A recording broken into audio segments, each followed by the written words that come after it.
Bonjour, aujourd'hui je te montre comment faire cuire des poitrines de poulet désossées au four. Pour réaliser cette recette, vous aurez besoin d'un plat de cuisson, dans mon cas un plat en vitre Pyrex, mais ça peut être autre chose.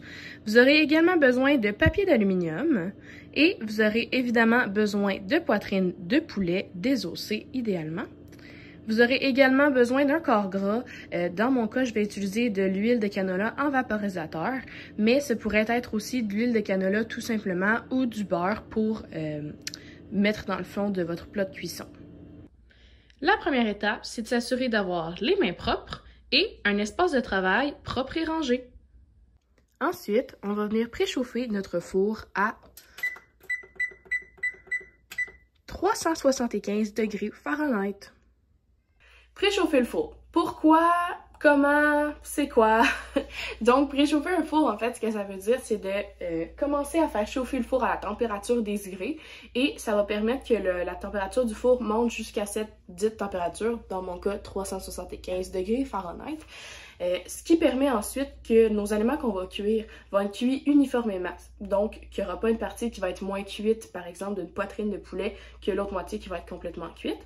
Et aussi permettre en fait que nos aliments cuisent à la bonne cuisson parce que parfois ça va influencer la cuisson de l'aliment et ça va peut-être nuire par exemple à faire cuire un pain ou autre. Donc pour commencer, on va graisser son plat de cuisson. Ensuite, on va ouvrir notre paquet de poitrines de poulet et on va venir prendre les poitrines et les disposer dans notre plat de cuisson.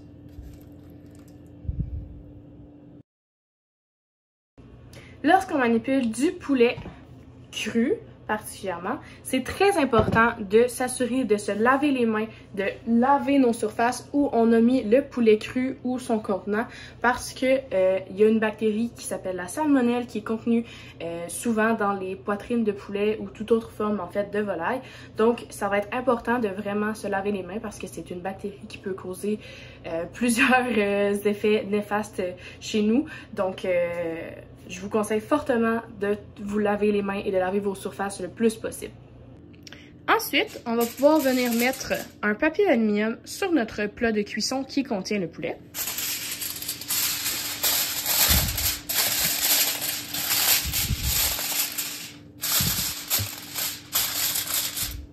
Environ comme ça, de sorte que ça soit un peu plus étanche. Le papier d'aluminium sur notre plat de cuisson qui contient notre poulet va servir à prévenir que le poulet vienne super grillé alors qu'on veut une chair qui va être quand même plus tendre, c'est-à-dire que le poulet soit plus tendre. Donc pour la cuisson, comme ça va être quand même long, vu que mes poitrines de poulet sont quand même assez grosses, ben je mets un papier d'aluminium afin de prévenir que mon poulet grille. Donc je vais pouvoir maintenant mettre ça au four. Ça part au four pour 40 à 50 minutes. On vérifie une fois cette durée-là terminée si notre poulet est cuit. Lorsqu'on a terminé de manipuler notre poulet et qu'il est au four, ça va être important de venir mettre du produit et de laver la surface afin d'éviter que des bactéries de salmonelle se transmettent dans d'autres aliments ou sur nos instruments de cuisine. Ça fait 40 minutes que mon poulet est dans le four. Je regarde. À première vue, il me semble ne pas être complètement cuit. Donc, je vais le laisser continuer de cuire encore au moins 10 à 15 minutes. Après un 15 minutes supplémentaires, pour un total de 55 minutes de cuisson, je vais vérifier si mon poulet est prêt et voici à quoi il ressemble à ce moment-là. Pour ce faire, il existe deux manières de vérifier s'il est prêt.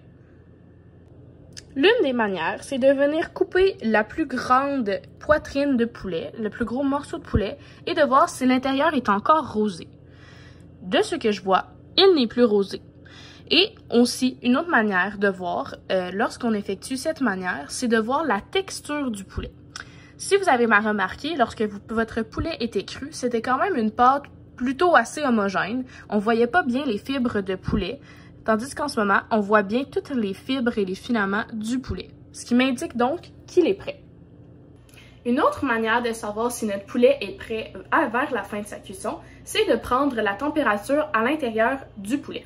Donc, on va essayer de piquer en fait un thermomètre comme environ celui-ci dans le plus gros morceau de poulet, environ vers le centre. Si la température du poulet est de 165 degrés Fahrenheit ou 74 degrés Celsius et plus, notre poulet est correct, il est prêt, il a suffisamment cuit. Si c'est inférieur, on devrait le refaire cuire de nouveau ou on peut essayer de voir si finalement il était réellement prêt avec l'autre méthode et ainsi peut-être réaliser comme moi que mon thermomètre ne fonctionne pas finalement. Lorsque notre poulet a terminé de cuire et que le four est vide, il va être important de ne pas oublier de fermer le four. Bon appétit! Finalement, voici une fiche résumée des informations que j'ai dites durant cette vidéo à prendre en capture d'écran. Vous pouvez aussi retrouver cette fiche et bien d'autres contenus similaires intéressants sur la page Instagram cuisiner.la.base.